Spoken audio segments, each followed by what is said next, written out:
بسم اللہ الرحمن الرحیم۔ السلام علیکم۔ اللہ تعالیٰ کی طرف سے پردہ پوشی۔ حضرت موسیٰ علیہ السلام کے دور میں بارش بند ہوئی۔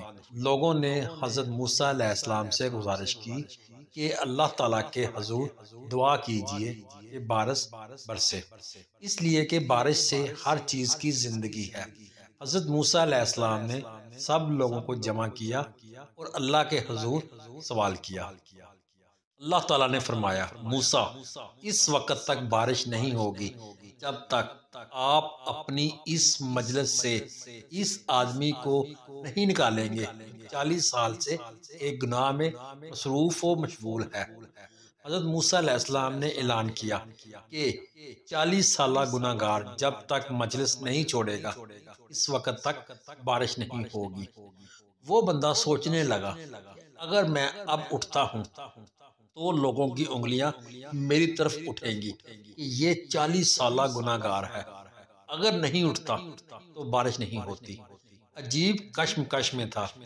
اللہ تعالیٰ سے دل ہی دل میں صلح کر لی اور توبہ کی کہ اے اللہ، 40 سال سے آپ نے میرے گناہ پر پردہ ڈالا، آج بھی آپ میرے گناہ پر پردہ ڈال دیں۔ تھوڑی دیر گزر گئی، مجلس سے کوئی آدمی اٹھا نہیں، لیکن بارش شروع ہو گئی۔ حضرت موسیٰ علیہ السلام نے اللہ تعالیٰ سے عرض کی، یا اللہ، یہ کیا ماجرا ہے؟ اللہ تعالیٰ نے فرمایا، آپ کے اعلان کے بعد اس گناہ گار نے گریبان میں منہ ڈالا، رونے لگا، یا اللہ، تو نے 40 برس میرے گناہ پر پردہ رکھا، اب بھی چھپا لے۔ یا اللہ، اب میری توبہ قبول کر لے اور میں نادم ہوں۔ اس نے خلاص کے ساتھ توبہ کر لی، میں نے اس کی بخشش کر دی۔